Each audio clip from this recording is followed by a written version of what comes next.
Hi friends, good morning. இந்த லீவ்லேயே வந்து எல்லா வேலையுமே முடிச்சிடலான்னு சொல்லிட்டு ஒவ்வொரு நாளைக்கு ஒவ்வொரு க்ளீனிங் வந்து ரெடி பண்ணிக்கிட்டு இருந்தோமா. ஸோ அதனால் காலையிலேயே வந்து லஞ்சு பிரேக்ஃபாஸ்ட் எல்லாத்தையுமே முடிச்சிருது. இன்றைக்கி காலையில் பிரேக்ஃபாஸ்ட் வந்து ரொம்பவே ஹெல்த்தியான வரகரிசி பொங்கல் தான் செய்யலாமேன்னு சொல்லிட்டு அதான் ரெடி பண்ணிக்கிட்டு இருந்தேன்.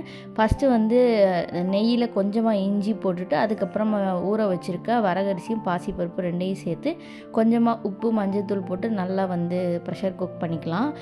அது வெந்துட்டுருக்க சைட் கேப்லேயே பார்த்திங்கன்னா கொஞ்சம் கட்டிங்ஸ் எடுத்துகிட்டு வந்திருந்தேன் மணி பிளான்ட்டுக்கு. ஸோ அந்த மணி பிளான்ட் வந்து எதில் வைக்கலான்னு சொல்லிட்டு ஜார்லாம் செலக்ட் பண்ணிகிட்டு இருந்தேன். ஆல்ரெடி நான் வச்சுருந்தேன்.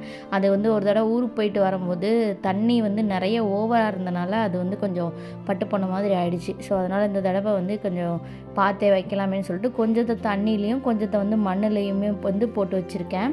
சைட் பை சைட் பொங்கலும் வந்து ரெடி ஆகிடுச்சு. ரொம்பவே சூப்பராகவும் இருந்தது. இதுக்கு வந்து தாளிப்பு வந்து எப்பயும் போல் மிளகு, சீரகம், அப்புறம் வந்து கருவேப்பிலை, முந்திரி பருப்பு எல்லாமே நெய்யில் வந்து தாளித்து கொட்டிட்டு அவ்வளோதான். அதுக்கப்புறம் வந்து நல்லா மிக்ஸ் பண்ணிக்கலாம். இதுக்கு சைட் டிஷ் வந்து தேங்காய் சட்னி வந்து ரொம்பவே சூப்பராக இருக்கும். அதுவும் கொஞ்சம் தண்ணியாக வச்சு சாப்பிட்டோம்னா இன்னுமே வந்து டேஸ்ட் நல்லாயிருக்கும்.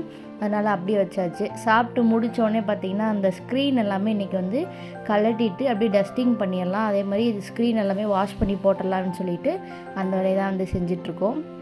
நான் தான் ஃபஸ்ட்டு ஆரம்பித்தேன். அதுக்கப்புறம் அப்படியே ஹஸ்பண்டும் வந்து ஜாயின் பண்ணிக்கிட்டாங்க. சரி ஓகே நானும் ஹெல்ப் பண்ணுறேன்ட்டு அந்த ரிங்ஸ் எல்லாமே கழட்டி வச்சுட்டு அவருமே ஸ்க்ரீன்லாம் எல்லாத்தையும் கழட்டி ரெடி பண்ணி கொடுத்துட்டு இருந்தார்.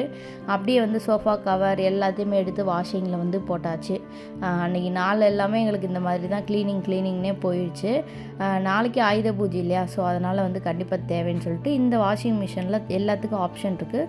ஸோ கர்டைன்ஸ்க்குன்னு ஒரு ஆப்ஷன் இருக்கு இல்லையா, அதை போட்டுட்டு தான் வந்து நான் வாஷ் பண்ணேன்.